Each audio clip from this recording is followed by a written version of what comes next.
के साथ।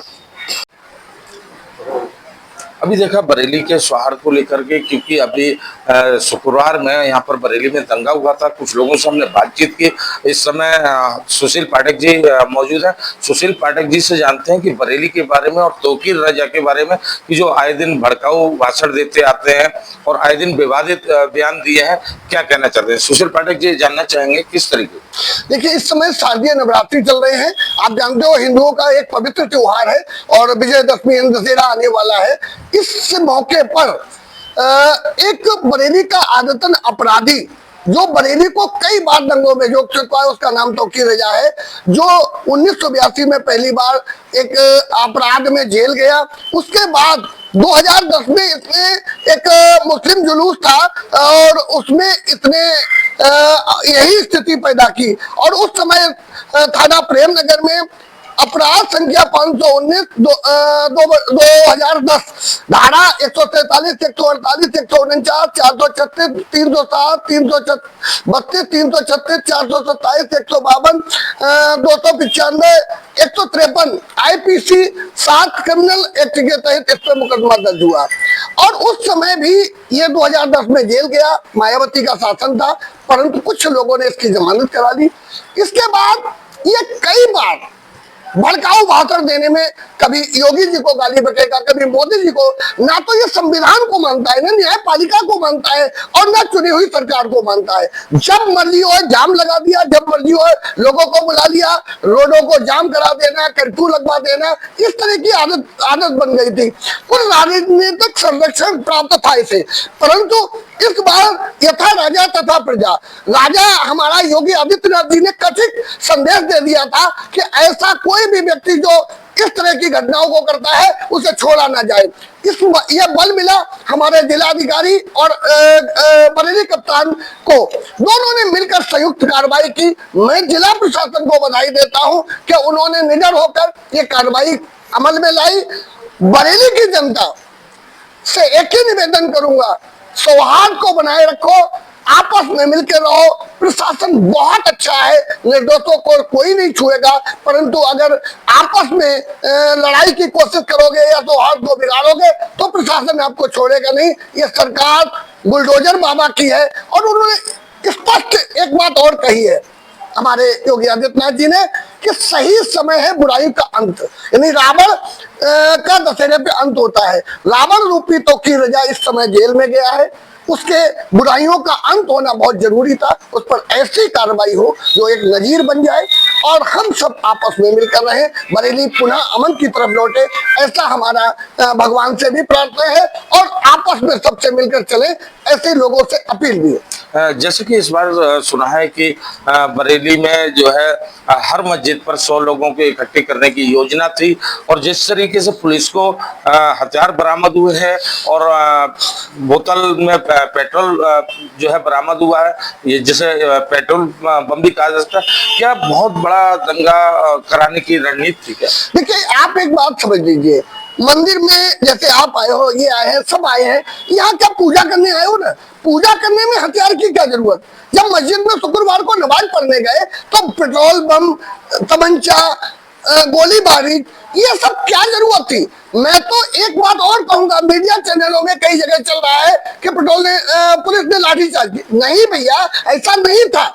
पुलिस ने बड़े प्यार से समझाया था, आपने नमाज पढ़ लिया, अब अपने घर जाओ। इतने में वहां पुलिस पर लाठी डंडे चलाए जाने लगे, पुलिस पर पत्थर और ईंटें फेंकी जाने लगी, पेट्रोल बम छोड़े जाने लगे, गोलियां चलाई जाने लगी, तो पुलिस ने मजबूर होकर डंडे उठाए हैं और खदेड़ा है।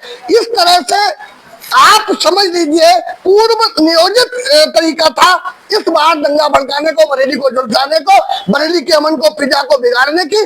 पुलिस ने समय रहते स्थिति को भांप लिया और कंट्रोल किया। इसके लिए बहुत बहुत बधाई योगी आदित्यनाथ को और बरेली के प्रशासन को।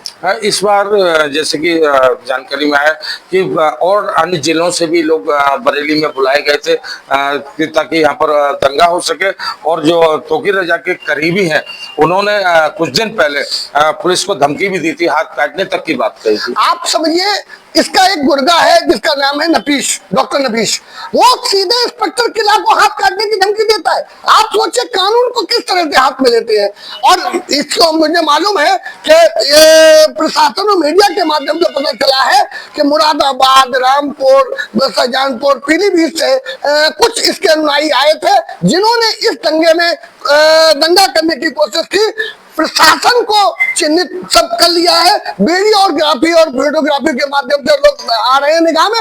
बहुत जल्द उन पर भी कार्रवाई होगी और ऐसी नजीर कायम होगी कि दोबारा इस तरह की हिमाकत लोग नहीं करेंगे, आपस में मिलकर रहे। यही मेरा सबसे संदेश है। एक बात और जानना चाहेंगे, तौकीर रजा पहली बार कब जेल गए थे और इतनी धाराओं में मुकदमा दर्ज होने के बाद इनको जेल से कैसे जमा?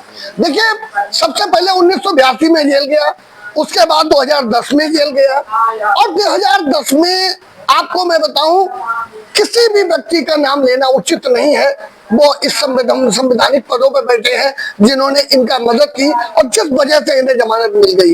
और इस बार हमारे मुखिया यानी योगी आदित्यनाथ जी का आदेश था, इसीलिए कार्रवाई हुई। इस बार ये इसको ऐसे राजनेताओं के संरक्षण था जिस वजह से इस पर कार्रवाई नहीं होती थी, और इस बार सही दिशा में राजनीति है, सही मुखिया बैठा है प्रदेश में, इसलिए कार्रवाई अमल में लाई गई। और ये कार्रवाई ऐसी वास्तविक में होगी जो अब बरेली में ऐसी स्थिति पैदा करने वाले लोग सोचेंगे, उनके कई पुस्तकें याद करेंगी कि हम ऐसी स्थिति कभी न सोचे जो बरेली को, गंगा जमुनी तहजीब को बिगाड़े।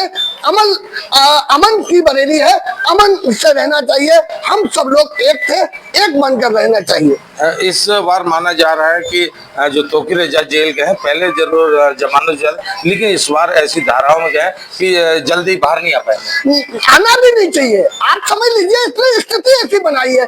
मेन मास्टरमाइंड तो यही था भाई। कहा आप सोचिए, पब्लिक को बुला लिया और अपना जाके 5 इनकम में बैठ गया, यानी मरे तो पब्लिक मरे। नाबालिग बच्चों को आप सोचिए, डंडा पत्थर चलाने के लिए बच्चों को बुला लिया ताकि पुलिस कार्रवाई करे तो लोगों को कहे कि नाबालिग बच्चों पे कार्रवाई।